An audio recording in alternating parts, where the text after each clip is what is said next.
Boa noite, meus irmãos, graça e paz. Dando continuidade à série de exposições das parábolas de Jesus, quero convidá-los a abrir a Escritura Sagrada em Mateus capítulo número 13. Mateus capítulo número 13.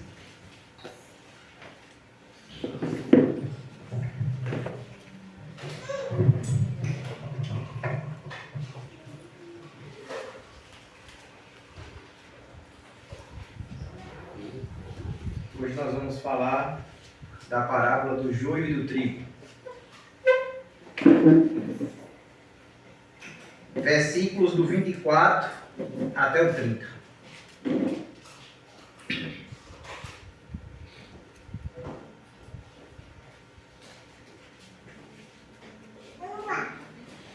Está escrito assim: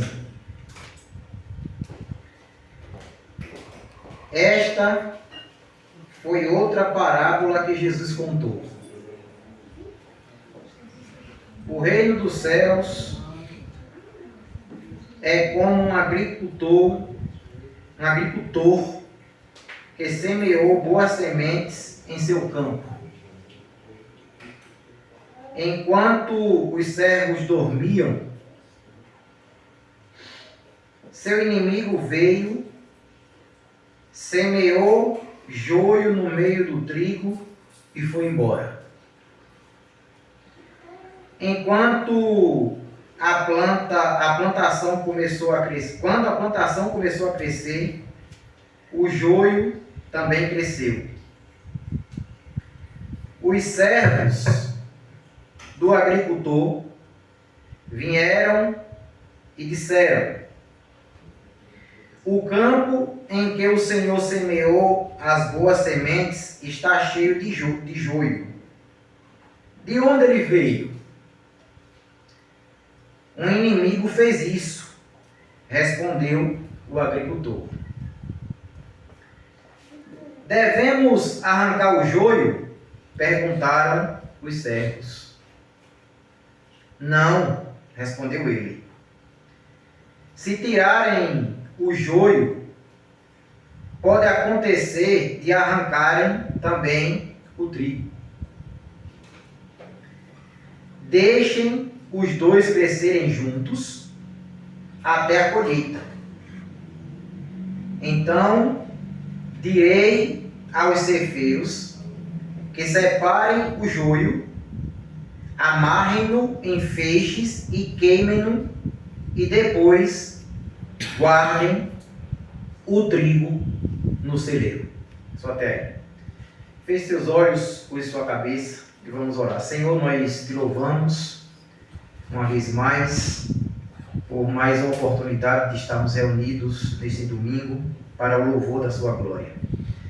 Em concordância com a oração do teu servo que me antecedeu, eu peço ao Senhor que ilumine a minha mente, me dê a inspiração do teu Santo Espírito, para que o Senhor venha falar ao coração da tua igreja, para a glória do teu nome nós oramos. Amém. Amém. Meus amados irmãos, essa parábola, a parábola do joio e do trigo, ela é contada logo na sequência da parábola do semeador. Entretanto, há uma diferença de interpretação entre ambas. Na parábola do semeador, por exemplo, todas as sementes são boas e representam a palavra de Deus. Já nessa parábola, há duas qualidades de sementes. Uma é boa, que representa os filhos do reino, e a outra é má, que representa os filhos do diabo. Curiosamente, nessa parábola, a boa semente não representa a palavra de Deus, como na parábola anterior, mas sim as pessoas que se converteram pela semente que caiu na boa terra da parábola anterior, que foi a parábola do semeador. Uma outra curiosidade é que na parábola do semeador temos apenas um semeador, Jesus Cristo. Enquanto nessa parábola aqui, que nós lemos, a do joio e do trigo, temos dois semeadores, Jesus Cristo e o diabo. O diabo, tendo visto Jesus Cristo semeando a boa semente, resolveu semear sementes más. Ao passo que Jesus Cristo trabalhava semeando a boa semente durante o dia, enquanto que o diabo, o nosso adversário, atuou durante a noite, segundo o texto bíblico, e semeou as sementes do joio, que são os filhos do maligno. Essa parábola do joio e do trigo é uma instrução sobre a natureza do reino de Cristo nesse mundo. Jesus quis mostrar que existem duas igrejas. A igreja visível e a igreja invisível. A igreja visível aos homens será sempre misturada, contendo verdadeiros e falsos crentes, bons e maus, trigo e joio, até o dia do juízo. Essa é a igreja visível. Porém, a igreja invisível é composta apenas pelos regenerados pelo Espírito Santo. Ela não se corrompe, a igreja invisível ela não se corrompe com esse mundo. E ela é conhecida por Deus, que é a Assembleia composta pelos eleitos antes da fundação do mundo.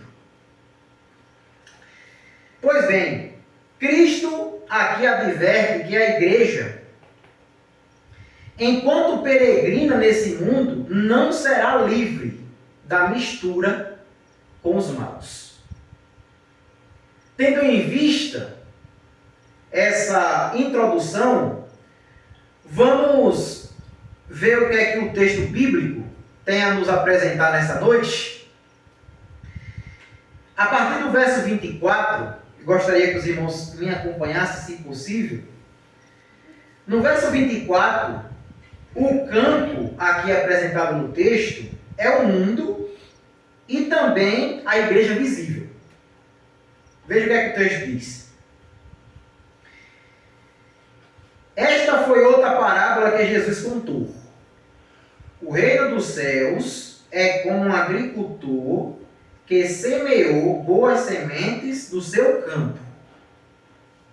Embora Cristo chame o campo de mundo, em outra tradução, isso na prática também se aplica diretamente à igreja visível.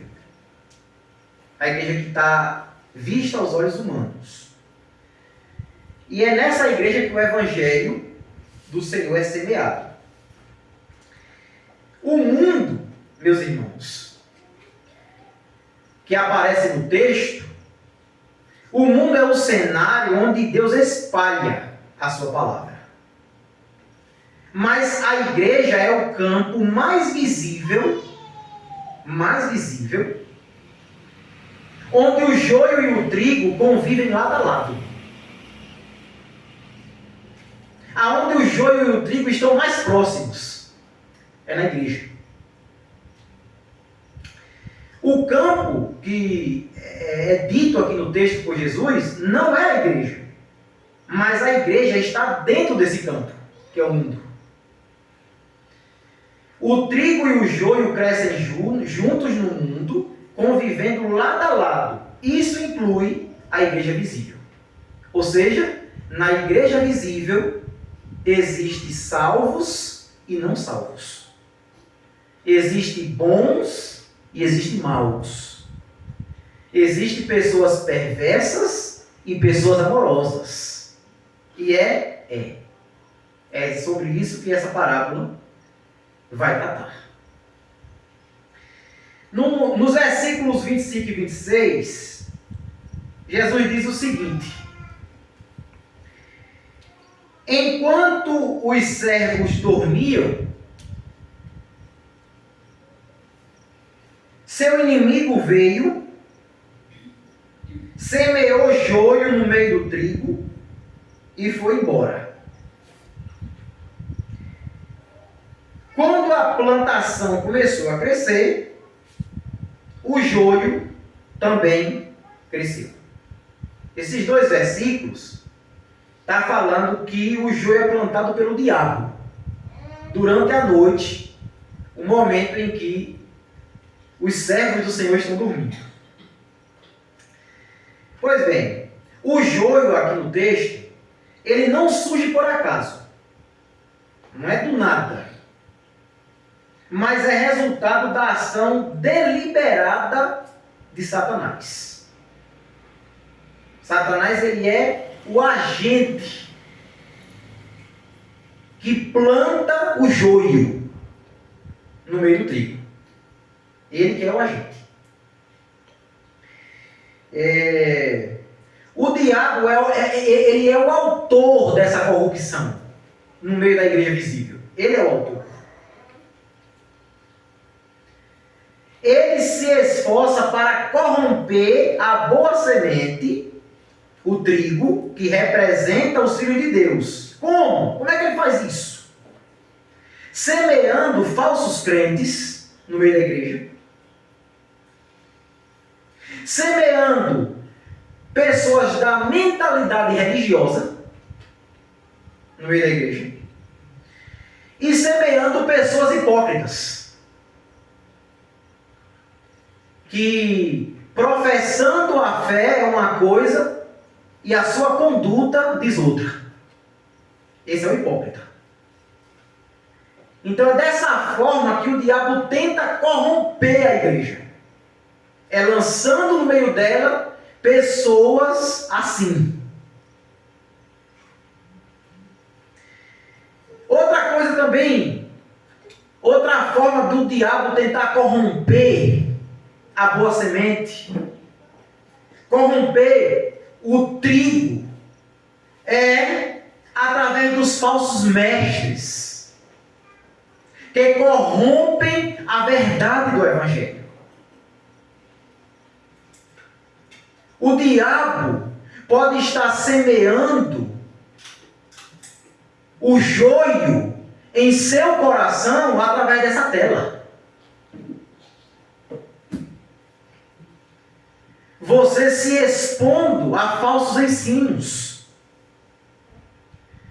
Você se expondo a falsos profetas, enganadores, que ensinam dioturnamente nas mídias sociais doutrinas de perdição, doutrinas de demônio, doutrinas que fogem totalmente da ortodoxia bíblica, teológica. E você, se você não vigiar e não tomar cuidado, o diabo pode corromper a sua forma de enxergar o mundo, a sua visão de mundo. Ele pode deturpar a sua visão do mundo por conta de falsos ensinos. E por incrível que pareça, muitas pessoas já foram corrompidas. O que antes era pecado, agora não é mais. Agora está tudo bem. Até a própria Escritura Sagrada está sendo questionada pela igreja. A veracidade da Bíblia está sendo colocada em xeque, em dúvida. Estão se levantando líderes influentes em mídias sociais nesses últimos dias destroçando a veracidade da Bíblia, fazendo com que as pessoas agora olhem para aquilo que Deus abomina e olhem com bons olhos. Está tudo bem, não tem problema não. Então tem se levantado falsos mestres, como Caio Fábio, como Bruno Leonardo, como Ed René Kivitz. Esses falsos mestres têm deturpado o verdadeiro evangelho, semeando o joio no meio do trigo. E se você não vigiar, você vai se expor a isso através de uma tela e se corromper.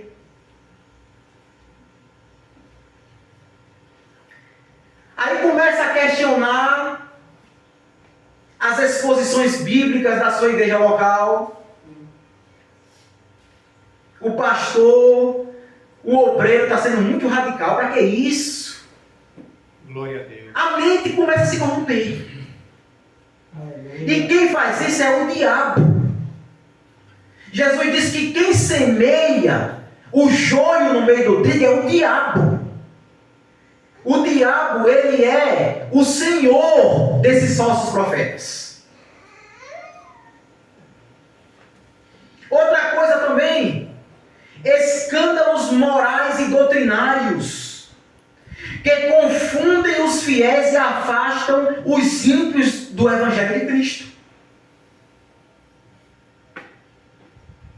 Escândalos por cima de escândalos, nós estamos vendo nos dias atuais.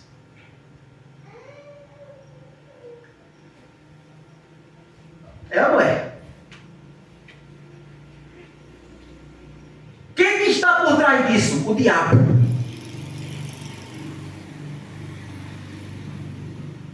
O diabo. Nos versículos 27 e 28 e 29, eu queria pedir a algum irmão para mim conseguir um copo com água, por gentileza, que eu estou com a garganta seca aqui. Versículos 27, 28 e 29, Jesus ele vai tratar da impaciência dos servos e da sabedoria do Senhor. Ele vai tratar agora da nossa impaciência com as coisas, né? E com a sabedoria dele. Vamos lá. Os servos do agricultor vieram e disseram: o campo em que o Senhor semeou as boas sementes está cheio de joio. De onde ele veio? Um inimigo fez isso, respondeu o agricultor. Agora vejam a impaciência dos servos. E aí nós vamos trabalhar um pouquinho sobre isso aqui. Veja a expressão: devemos arrancar o joio? Essa pergunta, ela traduz impaciência. Perguntaram os servos. Não, respondeu ele. Não é para arrancar. Calma. Se tirarem o joio, pode acontecer de arrancarem também o trigo. Calma. Porque são duas plantas bem parecidas. Joio e trigo. Bem parecidinhas. É até um pouco difícil de discernir quem é quem. De tão parecido que são. O joio e o trigo. Então, essa pergunta dos servos traduz impaciência. Temos aqui, irmãos, uma advertência contra a impaciência e o zelo imprudente de muitos servos de Deus. É muito impaciente e tem um zelo imprudente. É um zelo sem entendimento. Né? Esse zelo imprudente de alguns que desejam purificar a igreja à força. Isso daqui é algo que nós temos que ter cuidado de querer purificar, santificar a igreja na base de pó e pedra. Não é assim. Nós vamos trabalhar isso aqui, para os irmãos verem que a advertência séria Jesus deu. Cristo nos ensina a não sermos precipitados aqui, quando ele responde, não é para arrancar. Ele está nos ensinando a não sermos precipitados e em extirpar os maus do nosso meio. Pois, frequentemente, ao tentar arrancar o joio, danificamos também o trigo.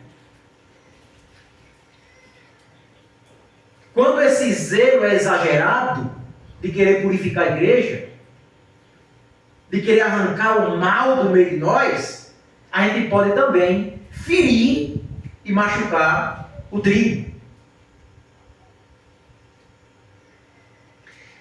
Aqui Jesus adverte aqueles que, aqui essa advertência é para aqueles que, primeiro, querem uma igreja totalmente pura aqui nesse mundo corrompido. Impossível. Impossível. Igreja é uma comunidade de pecadores. Glória a Deus. Os que são salvos são pecadores arrependidos. E os que não são salvos são pecadores que estão vivendo uma vida hipócrita, sem arrependimento. Mas é uma comunidade de pecadores. Glória a Deus. Então, esqueça a ideia de achar que vai encontrar uma igreja 100% purificada. Não existe isso. Em lugar nenhum.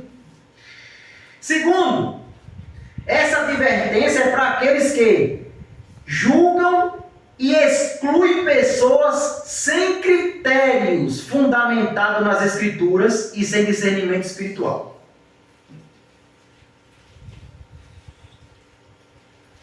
Meus irmãos,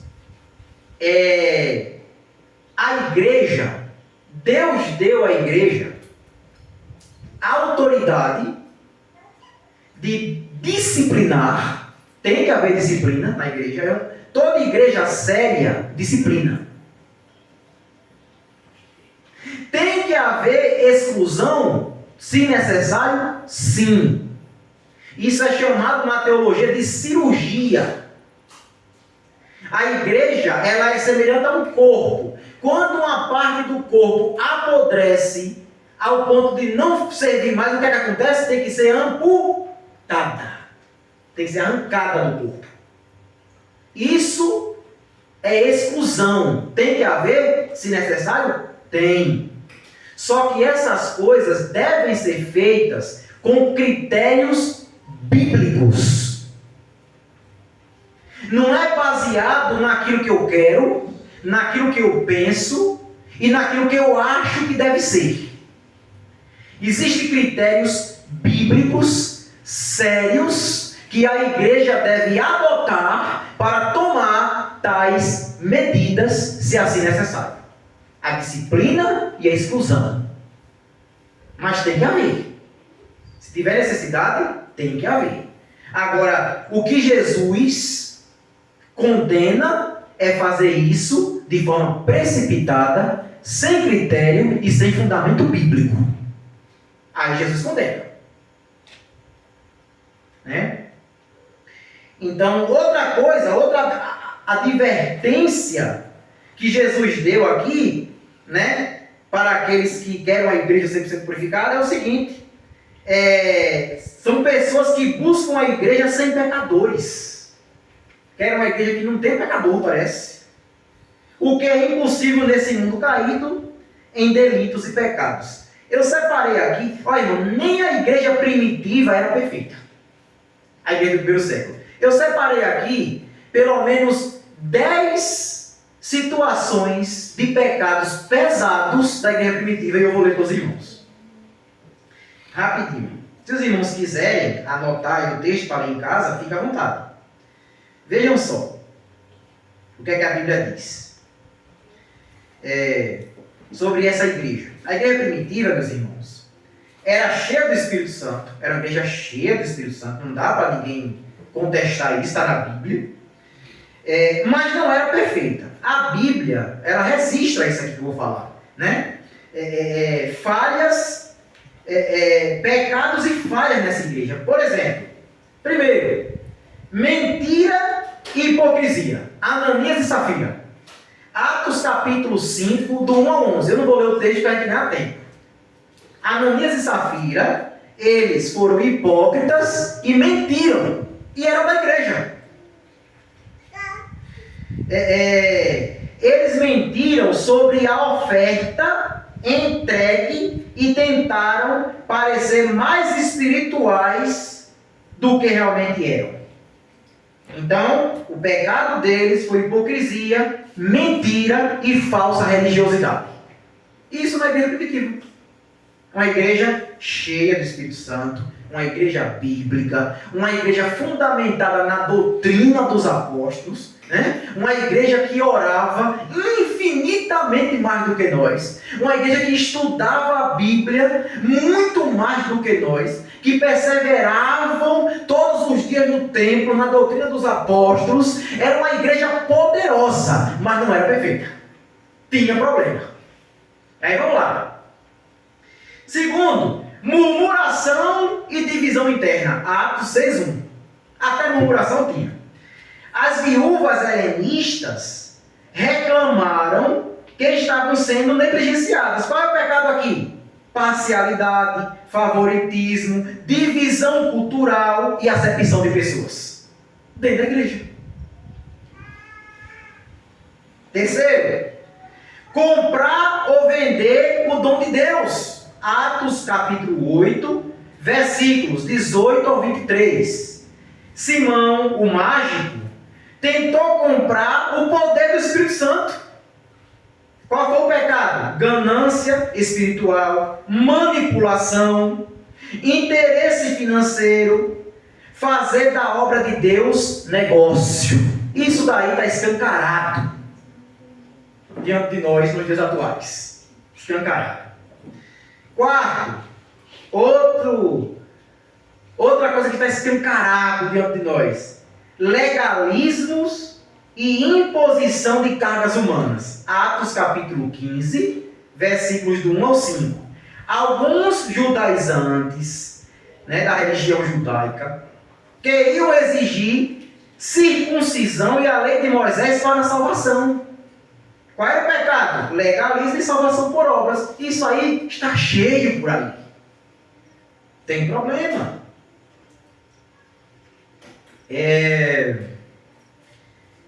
Hipocrisia em meio de homens. Gálatas capítulo 2, versículos do 11 ao 14. Quem quiser anotar, fique à vontade para ler em casa. O pastor Pedro, por medo dos judaizantes, se afastou dos gentios na hora das refeições. Qual é o pecado? Hipocrisia, favoritismo e temor dos homens. O pastor Pedro cometeu esse pecado. O líder maior da igreja primitiva cometeu esse pecado aqui.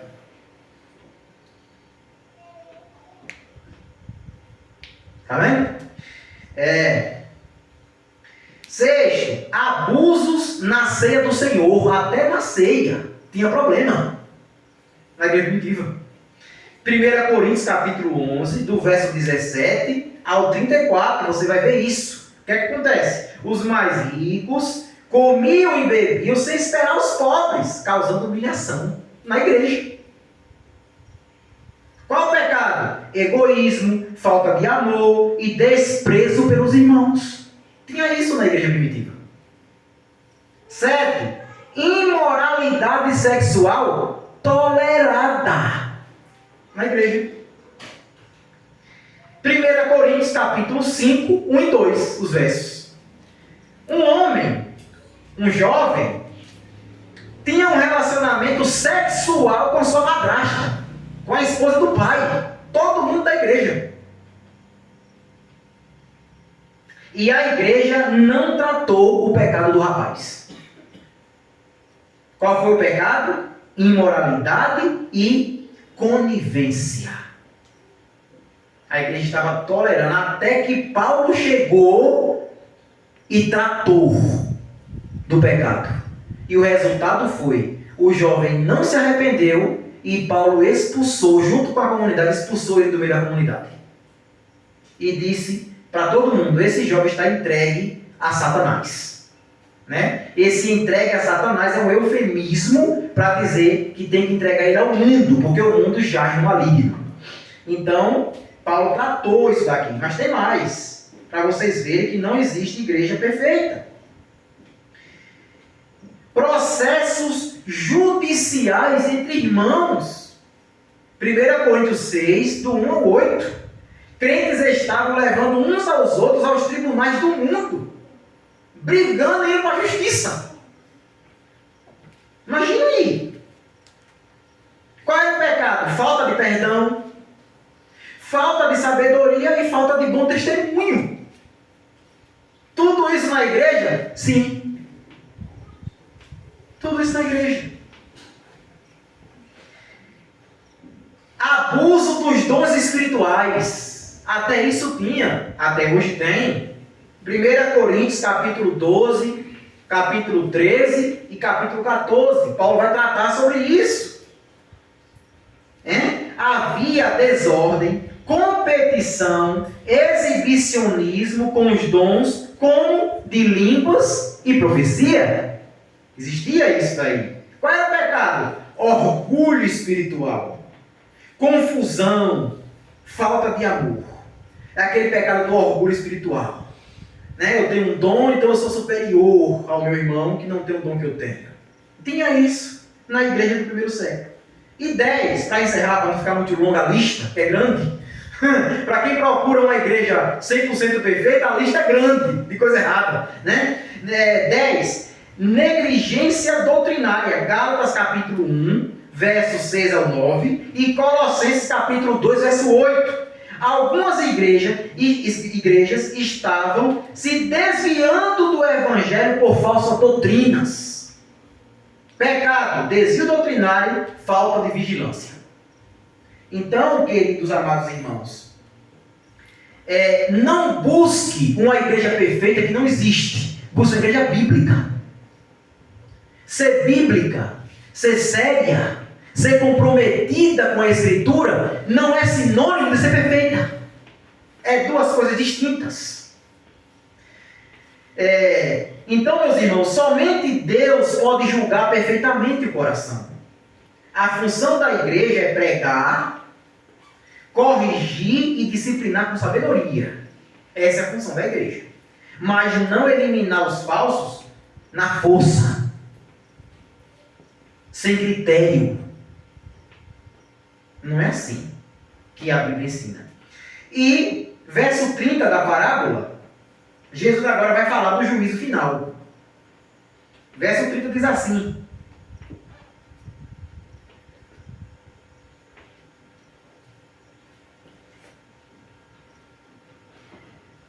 deixem os dois crescerem juntos até a colheita. Então direi aos ceifeiros que separem o joio, arranquem-no, amarrem-no em feixes e queimem-no, e depois guardem o trigo no celeiro.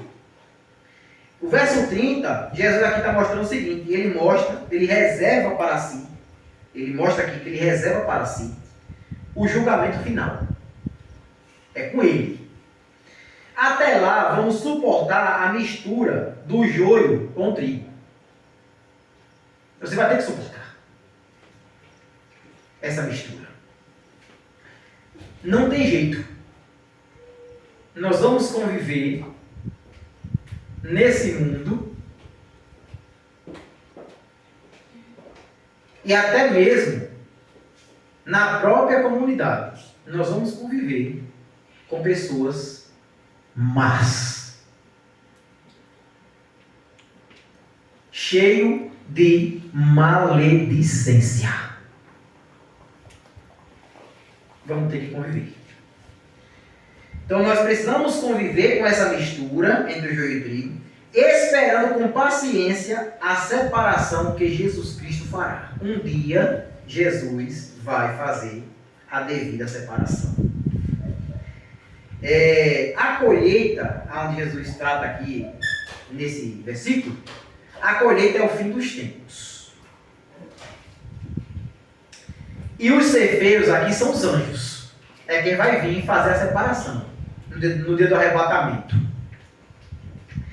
Somente Cristo tem autoridade para separar definitivamente o verdadeiro do falso. Só Ele tem essa capacidade. E Ele vai fazer isso. Isso para nós deve ser um motivo de descanso, de paz e de alegria, em saber que um dia Jesus Cristo ele vai pegar aqueles que fazem mal ao próximo, seja no mundo ou seja dentro da igreja. Ele vai pegar essas pessoas e vai lançá-las na punição eterna. E elas irão pagar cada maldade que elas fazem. Cada maldade. Ninguém escapará. Ninguém escapará desse dia. Então, nesse versículo 30 aqui, Jesus, ele destaca muitas coisas aqui para a nossa reflexão. Primeiro, aqui ele fala da paciência de Deus. Deus é longânimo. Portanto, devemos nos submeter ao seu senhorio e não agirmos de forma precipitada. Deus é longânimo para com todos. E por isso nós também temos que ter paciência com as coisas. Para não agirmos de maneira precipitada, no calor das emoções, porque a gente pode estragar o trigo.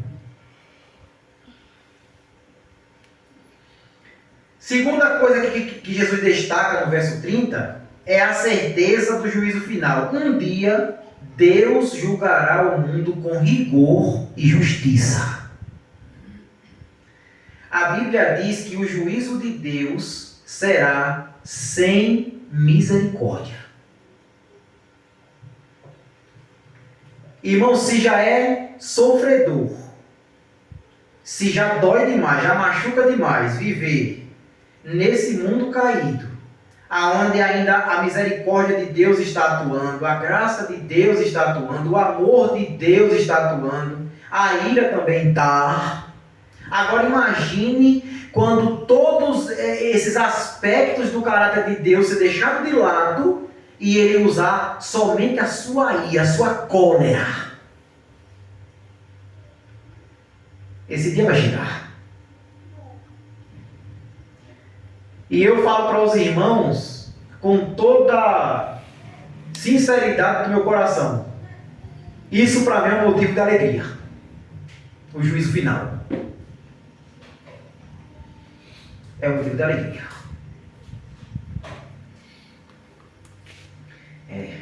Glória a Deus.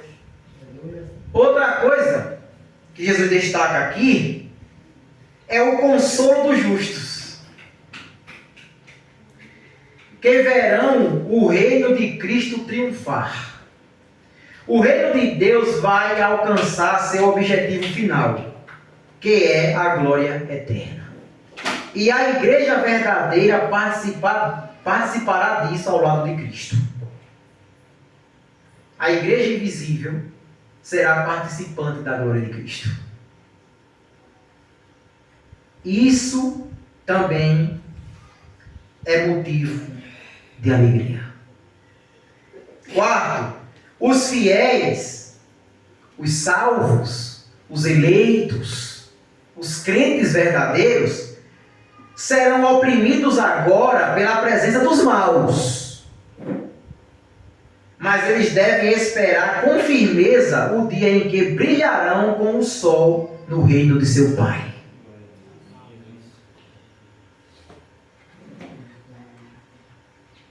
E quinto, essa promessa final mostra que a glória dos filhos de Deus será plenamente revelada no fim, ainda que hoje pareça escondida pela confusão e pela presença do mal na igreja. Um dia Deus revelará para nós a sua glória. Glória a Deus. A Bíblia diz que nós veremos Jesus Cristo como Ele é. Isso, irmãos, não tem explicação.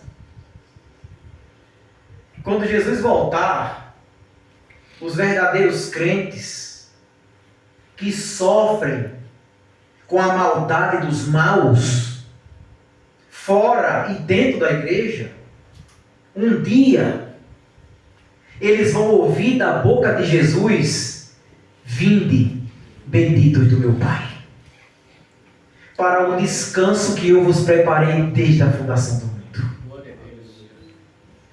E quando a gente ouvir essa voz, quando essa voz ecoar, os que morreram em Cristo vão ressuscitar. Glória a Deus. E nós, os que estivermos vivos, juntamente com eles, vamos ter o nosso corpo transformado. Aquilo que é corruptível será transformado pela incorruptibilidade. Aquilo que é mortal será mudado pelaquilo que é imortal. E o nosso corpo vai ser tomado por uma glória e por um gozo tão difícil da gente explicar, que nós vamos começar a flutuar Glória a Deus. de tanta glória que o nosso corpo será envolvido. E aí nós vamos flutuar ao encontro do Senhor dos ares. E quando a gente se encontrar com Ele, se abraçar com Ele, estaremos para sempre com o Senhor. Glória a Deus.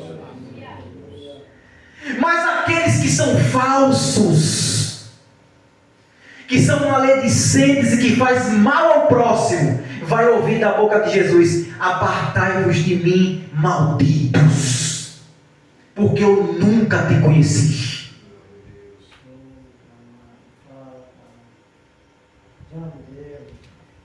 Por causa da maldade que vocês fizeram.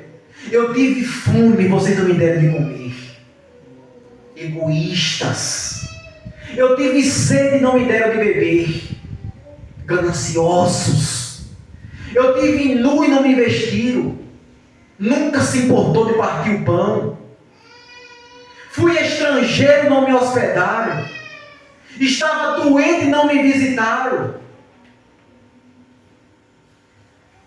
Pessoas más, fora e dentro da igreja, vai ouvir isso da boca de Jesus. Meus queridos irmãos, a nossa alegria é essa esperança. Se alguém está te fazendo mal, Deus é quem te justifica.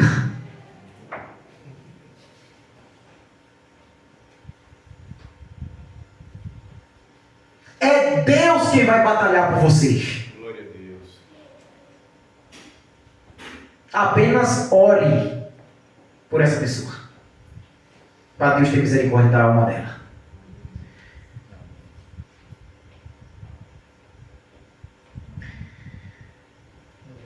Lições, irmãos, que podemos tirar dessa parábola. Separei aqui 5 lições e eu já encerro. Primeiro, a igreja visível, essa igreja que nós estamos vendo, ela é mista, ela é misturada. Sempre haverá falsos irmãos e verdadeiros crentes convivendo juntos. Não se iluda com a falsa ideia da igreja perfeita. Como já foi mencionado na mensagem, não se iluda com isso. Essa é a primeira lição. Essa é a primeira lição. Segunda lição.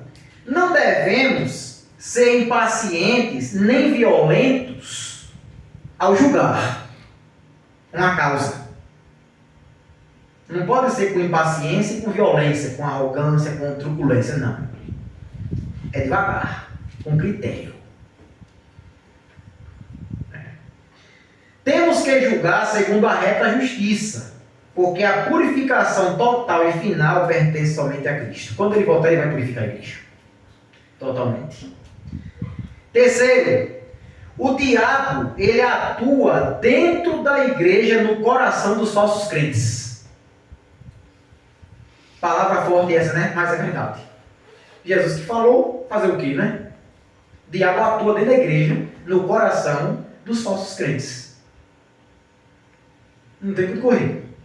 Mas Deus é soberano e sua igreja avançará ao encontro do seu Senhor. Ninguém impedirá o triunfo da igreja de Cristo. Ninguém. Quarto, a ceifa virá. O juízo virá. O juízo vai acontecer. O juízo final trará separação definitiva entre joio e trigo. Quando esse dia chegar, haverá gozo e alegria plena para a verdadeira igreja e terror para os falsos crentes. Vocês acham que existe coisa pior do que isso? A pessoa passar uma vida na igreja e ir para o inferno? Aleluia. Tem coisa pior do que isso?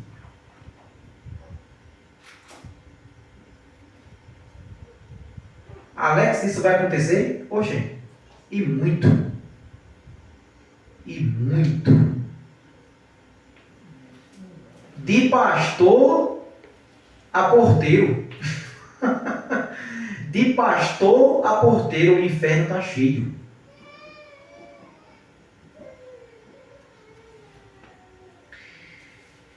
Quinto,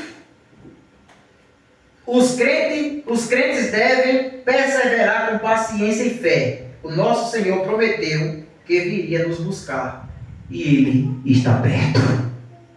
Que Deus te abençoe. Espero que, Espírito Santo, eu creio, não espero, eu creio, Ele há de aplicar essa palavra em seu coração. Para que você venha refletir. Vou passar alguns avisos aqui e logo a gente ora encerrando, irmãos. Nós temos, irmãos, a coleta da igreja